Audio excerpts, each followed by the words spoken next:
अस्सलाम वालेकुम dear friends, उम्मीद है आप सब खैरियत से होंगे। हमारा आज का जो टॉपिक है वो है contract of indemnity and guarantee.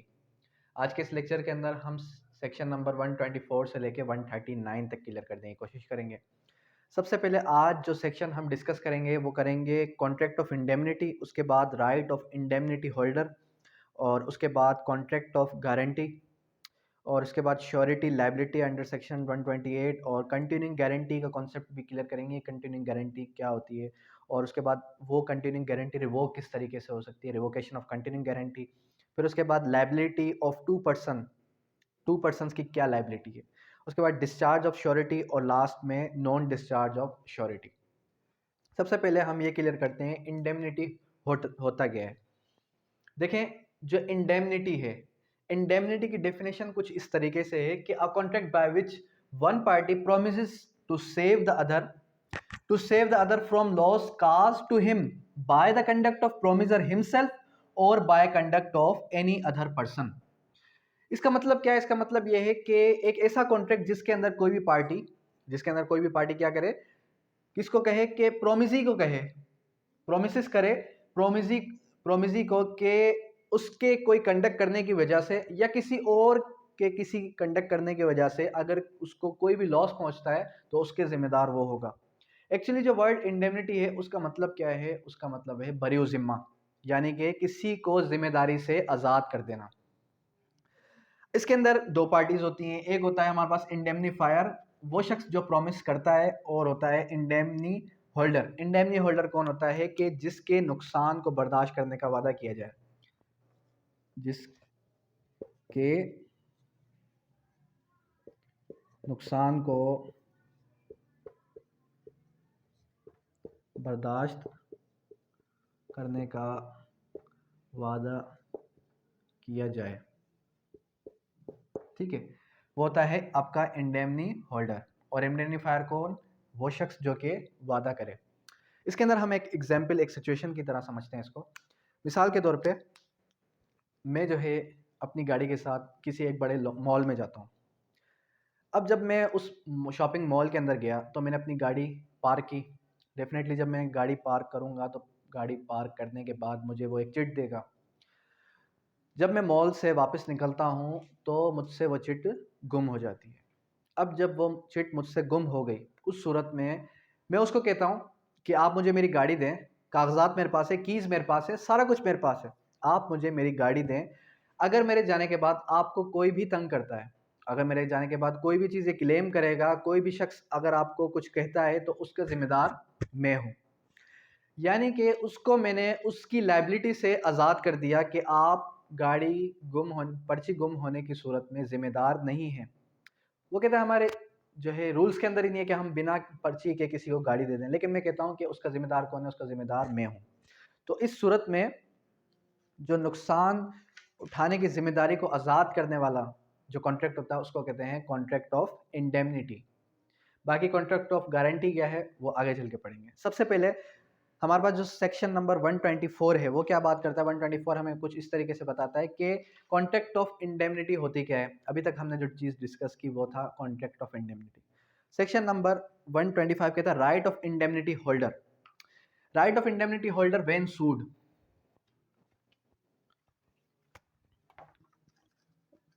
Right of indemnity holder when सूड।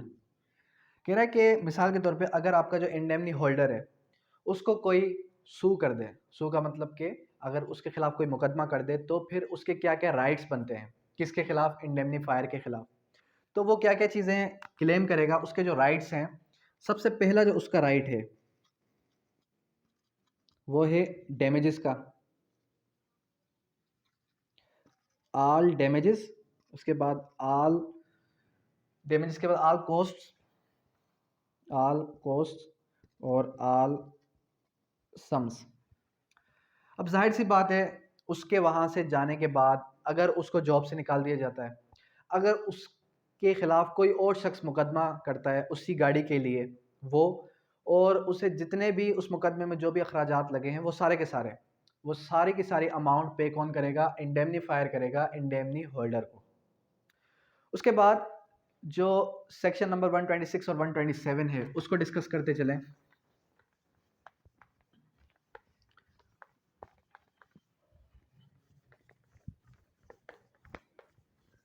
126 ने क्या कहा? 126 और 127 बात करता है कॉन्ट्रैक्ट ऑफ गारंटी। 126 और 127 कॉन्ट्रैक्ट ऑफ गारंटी। अब ये कॉन्ट्रैक्ट ऑफ गारंटी क्या है? देखिए, पहले तो हमने डिस्कस किया कॉन्ट्रैक्ट ऑफ इंडेमनिटी, अभी हम डिस्कस करेंगे कॉन्ट्रैक्ट ऑफ गारंटी क्या होता है। कॉन्ट्रैक्ट ऑफ गारंटी के अंदर तीन लोग होते हैं। एक होता है क्रेडिटर, एक होता है आपका प्रिंसिपल डेटर,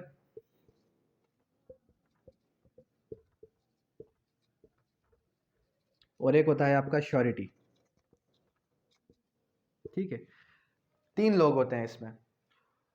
सबसे पहले आपका क्रेडिटर कौन होता है? अगर आप इसकी वर्डिंग को समझें तो इसके अंदर कुछ यूं कहा गया है कि who giving on credit, a person who is giving on credit. मिसाल के तौर पे आप किसी शख्स से कोई चीज़ उधार लेने जा रहे हैं और वो शख्स कहता है मैं आपको जानता ही नहीं हूँ, मैं आपको उधार किस तरीके से दूँ। यहाँ पर कोई तीसरा शख्स आता है, वो कहता है कि मैं इसकी जिम्मेदारी लेता हूँ कि अगर ये आपको पेमेंट ना दे तो उसका जिम्मेदार मैं हूँ। यहाँ पर जो शख्स उधार देने वाला है, उधार देने वाले को हम क्या कहेंगे? क्रेडिटर। और जिस शख्स को उधार दिया जा रहा है वो कौन होगा? Principal debtor.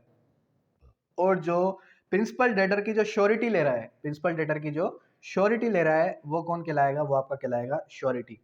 जो जमानत ले रहा है, श्योरिटी का मतलब क्या होता है? जमानत। आपने अक्सर देखा होगा कि क्रिमिनल केसेस के अंदर श्योरिटी पेपर्स भी जमा करवाते हैं। तो यहाँ पर जो श्योरिटी होता है उसको हम कहते हैं जमानत देने वाला।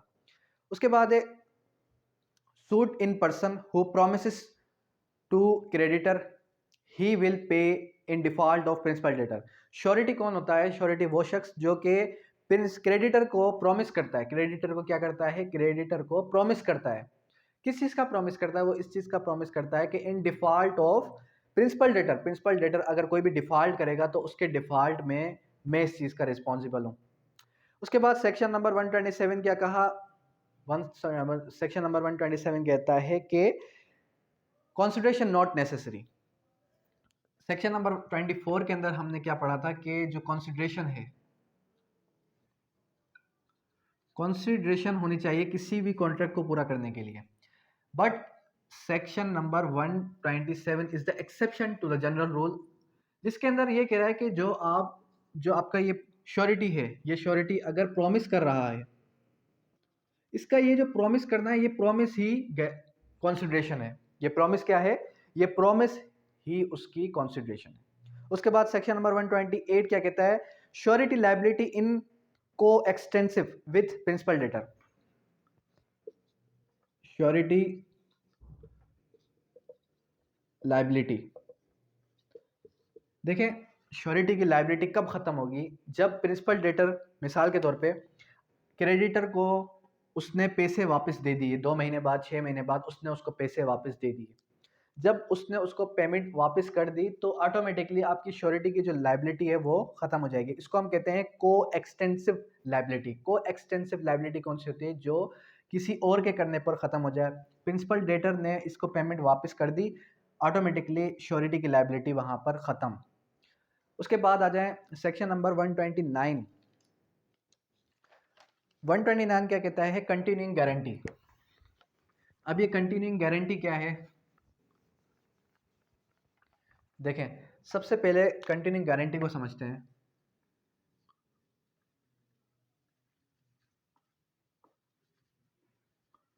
Continuing guarantee 129। कंटिन्यूइंग गारंटी ये होती है, मिसाल के तौर पे यहाँ पर एक कंपनी है जिसको हमने नाम दे दिया XYZ। ये एक कंपनी है, XYZ एक कंपनी है, ठीक है। और यहाँ पर जो है एक शॉपकीपर है जिसको हमने नाम दे दिया X, और एक और शॉपकीपर है जिसको हम नाम क्या देते हैं? ABC। ठीक है। अब इस एग्जाम्पल को गौर से समझिएगा। अब इस कंपनी का काम क्या है? इस कंपनी का काम ये है कि हर शॉपकीपर को गुड्स प्रोवाइड करना, सर्विस प्रोवाइड करना, इस कंपनी का काम यही है। अब ये कंपनी रेगुलरली इसके साथ मुआहदा करती रहती है कि इसको हर महीने सामान देती रहती है, ठीक है। मार्केट के अंदर न्यू शॉपकीपर आता है जिसका नाम क्या है? X ABC। और ये ABC इस कंपनी को कहता है कि आप मुझे भी ये गुड्स दें, लेकिन ये कंपनी ये कहती है कि मैं आपको गुड्स नहीं दे सकती क्योंकि मैं आपको जानता ही नहीं उस सही तरीके से, मैं आपको किस तरीके से गुड्स दूं।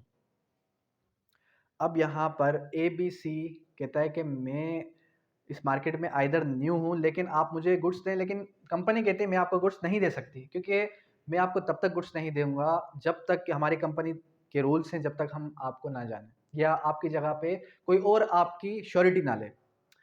तो मिसाल के तौर पे ये एक्स शॉपकीपर क्या करता है? ये इसकी कंटिन्यूइंग गारंटी लेता है। ये कहता है कि इन हिज डिफॉल्ट, क्या करता है? इन his default I am liable.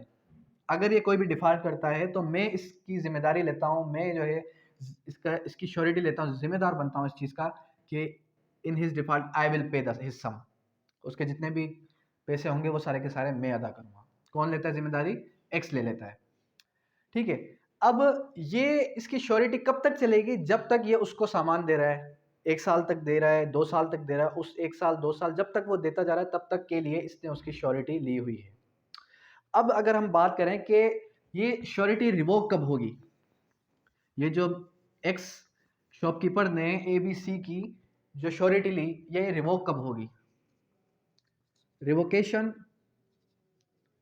Of surety, revocation of guarantee, ये जो उसने गारंटी ली है ये रिवोक कब होगी और किस तरीके से होगी? ये हो सकती है एट एनी टाइम। सबसे पहले जो सेक्शन है 130 ने हमें ये कहा at any time. At any time किस तरीके से? 2 महीने गुजरे, 5 महीने गुजरे, अब मिस्टर एक्स ये कहता है उस कंपनी को कि देखें अब आपके इसके साथ अच्छे ताल्लुकात हो गए हैं, अब मैं इसकी श्योरिटी से बरी ज़िम्मा होता हूँ, मैं इसकी श्योरिटी से हाथ उठाता हूँ, आज के बाद मेरी कोई भी जिम्मेदारी नहीं है। आइदर आप इसको कोई भी गुड्स दें, आइदर आप इसको कोई भी गुड्स ना दें, आप खुद जिम्मेदार हैं, मैं कोई भी जिम्मेदार नहीं हूँ, ठीक है। एट एनी टाइम कभी भी वो उस जिम्मेदारी से आज़ाद खुद को करवा सकता है। उसके बाद है बाय श्योरिटी डेथ। 131 क्या कहता है? बाय श्योरिटी डेथ, जिसने जो आपका श्योरिटी था गारंटी, कंटिन्यूइंग गारंटी के अंदर, उसकी डेथ हो जाती है, उसकी डेथ के बाद उसके रिप्रेजेंटेटिव, उसके आने वाली नस्ल, वो उसकी जिम्मेदार नहीं है। वो उसका इंतकाल हो गया, वो मर गया, उसके बाद उसकी आने वाली नस्ल, उसका कोई भाई, कोई इनहेरिटेंस, कोई भी जिम्मेदार नहीं है। सेक्शन 131 ने ये कहा। उसके बाद लाइबिलिटी ऑफ 2%। अब लाइबिलिटी ऑफ 2% का कॉन्सेप्ट क्या है? मिसाल के तौर पे ये हमारे पास एक्स है और यहाँ पर ए है और बी है। ये क्या करता है? ये दो लोगों से मुआहदा कर लेता है। क्या कर लेता है? मुआहदा कर लेता है कुछ सप्लायर का, सप्लाई ऑफ गुड्स का। जब इन दोनों ने एक्स को, या एक्स ने इन दोनों को कोई भी गुड्स दिए, तो ये दोनों आपस में मिल गए। आपस में इन दोनों ने क्या किया? इन दोनों ने आपस में एक कॉन्ट्रैक्ट किया। क्या करते हैं? कॉन्ट्रैक्ट करते हैं। इन दोनों ने आपस में ये कॉन्ट्रैक्ट किया कि अगर हम दोनों में से कोई एक नहीं देगा तो बाकी जो दूसरा होगा वो पे करेगा। इन दोनों ने आपस में एक कॉन्ट्रैक्ट कर लिया। यहाँ पर क्या होगा? यहाँ पर मिसाल के तौर पे एक्स जो है, एक्स भाग जाता है। अब जब एक्स भाग जाएगा तो बी उसको कंप्लीटली फुलफिल नहीं करेगा, उस कॉन्ट्रैक्ट को, उस सप्लाई को। यहाँ पर एक्स दोनों के खिलाफ सू कर सकता है, दोनों के खिलाफ सू करेगा, क्योंकि इन दोनों ने जो आपस में कॉन्ट्रैक्ट किया, ये तो इन दोनों ने आपस में किया, ठीक है। एक्स इन दोनों के खिलाफ सू करने के लिए पाबंद है। इसको हम कहते हैं लाइबिलिटी ऑफ 2%, सेक्शन नंबर 132। उसके बाद 133 क्या कहते हैं? Discharge of surety. Discharge of surety जो है हमारे पास सेक्शन नंबर 133 एंड 128। एक तो 128 के अंदर हमने क्या चीज़ कॉन्सेप्ट, किस चीज़ का कॉन्सेप्ट क्लियर किया? 128 के अंदर हमने ये देखा कि को एक्सटेंसिव लाइबिलिटी है। जब एक शख्स ने एक्चुअल जो प्रिंसिपल डेटर है उसने क्या किया? उसने उसको पेमेंट दे दी तो श्योरिटी भी आज़ाद हो गया। 128 ने हमसे ये बात की। 133 कह रहा है कि डिस्चार्ज ऑफ श्योरिटी, श्योरिटी कब डिस्चार्ज होगा अपनी लायबिलिटी से, कह रहा है discharge of surety in variance in terms of condition. अब ये variance in terms of condition क्या है? Variance in of condition. अब मिसाल के तौर पे लेट सपोज के अगर उस कॉन्ट्रैक्ट के अंदर कोई भी नेम बदल, कोई भी तब्दीली कर देता है, आपका जो एक्चुअल प्रिंसिपल डेटर है, प्रिंसिपल डेटर उसके अंदर कोई भी तब्दीली कर देता है कि मैं आपको 1 साल के बजाय 1 महीने के अंदर अंदर आपको कर्जा वापस कर दूंगा, अगर मैंने नहीं किया तो श्योरिटी इसका रिस्पॉन्सिबल होगा। अब श्योरिटी को पता है कि ये 1 साल का कर्जा 1 महीने में वापस नहीं कर सकता, तो जब आपका इस आपके उस कॉन्ट्रैक्ट के अंदर कोई भी वेरिएशन हो, कोई भी किसी किस्म की तब्दीली होगी, तो श्योरिटी अपनी जिम्मेदारी से आज़ाद हो जाएगा।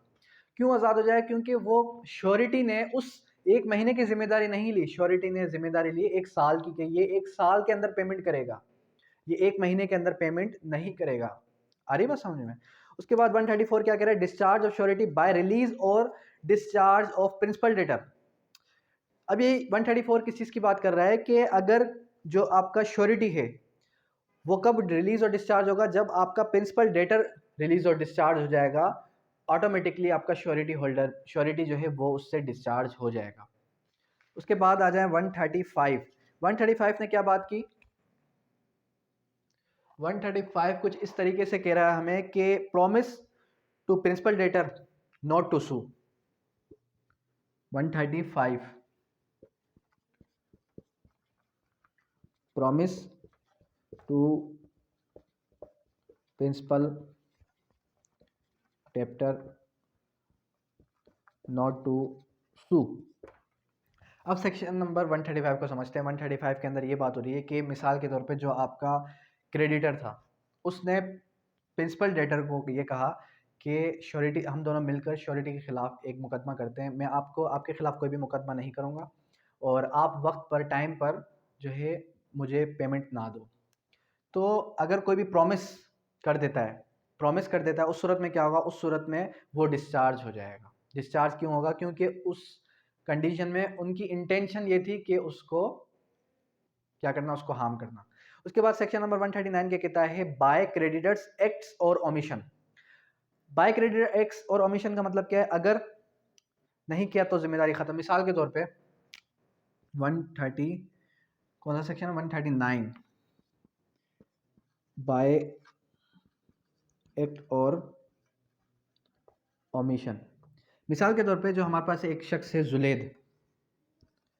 अब जुलेद क्या करता है कि मैं लेता हूँ जुलेद की जिम्मेदारी और जुलेद को एक जगह पर काम पर रखवाता हूँ।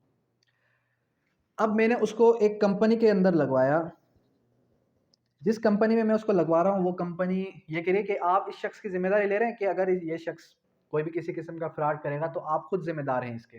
मैं कहता हूँ कि मैं इस शख्स की जिम्मेदारी लेता हूँ, लेकिन आपने इसको हर मंथ चेक करते रहना है कि ये कोई फ्रॉड तो नहीं कर रहा, ये कोई ऐसी हरकत तो नहीं कर रहा जिससे कि आपकी कंपनी को कोई किसी किस्म का लॉस पहुँच रहा है। वो मुझे कहते हैं कि हाँ, हम इसको हर मंथ चेक करते रहेंगे। ठीक है, इस तरीके से क्या हुआ कि उन्होंने 5 से 6 महीने जुलेद का चेक एंड बैलेंस नहीं किया। अब जब जुलेद का चेक एंड बैलेंस नहीं हुआ 5 से 6 महीने, तो 6 महीने बाद पता चला कि जुलेद तो कंपनी को पूरा का पूरा ही लेके खा गया या भाग गया। अब वो ये कहते हैं कि आप जो है इस चीज़ के लायबल हैं। मैं कहता हूँ कि मेरी जिम्मेदारी तब बनती थी कि जब आप उसको हर मंथ चेक कर रहे होते।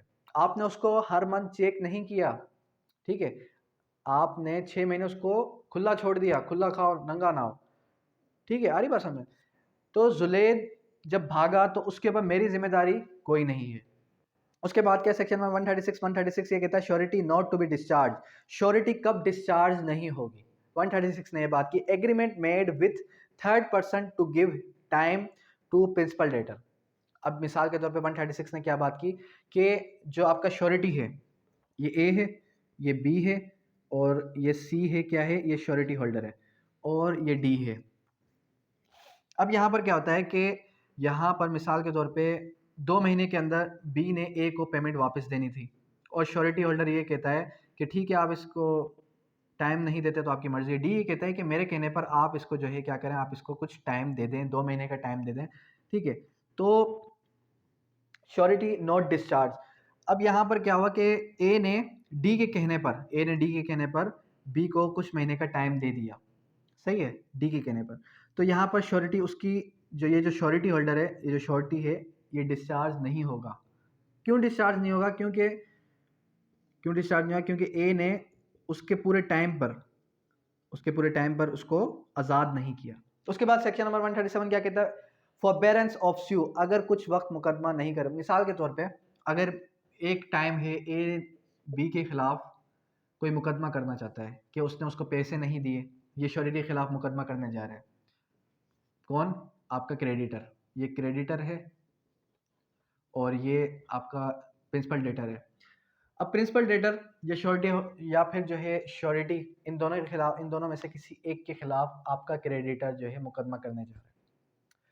अब कुछ टाइम गुजर गया, 6 महीने गुजर गए, 7वें महीने में वो मुकदमा करने जाता है। तो यहाँ पर प्रिंसिपल डेटर ये कहता है कि आप इतने वक्त कहाँ सोए हुए थे, आपने इस जो है इतने टाइम क्या किया, इतने टाइम में तो आपने कोई मुकदमा किया ही नहीं, अब आप मुकदमा क्यों कर रहे हैं? तो क्या इसकी लिमिटेशन है या नहीं?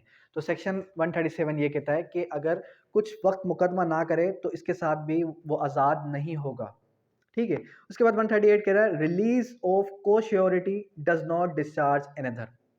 मिसाल के तौर पे ए, बी और सी, ये दो क्या हैं? ये दो को श्योरिटी हैं। इन दोनों ने जिम्मेदारी ली मिस्टर डी की कि मिस्टर डी जो है आपको पेमेंट करेगा टाइम पर। अब जब जिम्मेदारी इन दोनों ने ली किसकी? मिस्टर डी की। अगर एक को श्योरिटी होल्डर डिस्चार्ज हो जाए, रिलीज हो जाए, तो दूसरा डिस्चार्ज नहीं होगा। मिसाल के तौर पे ये क्या करता है? ये अपनी जिम्मेदारी से खुद को आज़ाद करवाता है कि मैं अब जिम्मेदार नहीं हूँ, इसने मेरे साथ फ्रॉड किया है, आज के बाद ये अगर कोई भी किसी किस्म का फ्रॉड करेगा तो मैं इसका जिम्मेदार बिल्कुल नहीं हूँ, मैं अब इसकी मजीद जिम्मेदारी नहीं लूंगा। बी ने आपको खुद को क्या किया? रिलीज करवा लिया। तो सी डिस्चार्ज नहीं होगा। सी डिस्चार्ज कब होगा? जब वो खुद को डिस्चार्ज करवाए। तो आज के इस लेक्चर के अंदर हमने सेक्शन नंबर 124 से लेकर 139 तक क्लियर किए। होपफुली आपको समझ में आ चुका होगा आज का लेक्चर। अगर यहाँ तक किसी भी किस्म का कोई भी क्वेश्चन है, कोई भी सवाल है, तो आप कमेंट बॉक्स में भी कर सकते हैं, मुझे व्हाट्सअप भी कर सकते हैं। एट ए टाइम मैं आपको जो है उसका आंसर दे देता हूँ। तो नेक्स्ट लेक्चर के अंदर हम जो है इसका बेलमेंट का भी कॉन्सेप्ट क्लियर करेंगे, बेलमेंट क्या है और ये कॉन्ट्रैक्ट ऑफ बेलमेंट किस तरीके से किए जाते हैं। यहाँ तक अगर कोई क्वेश्चन हो तो आप कर सकते हैं।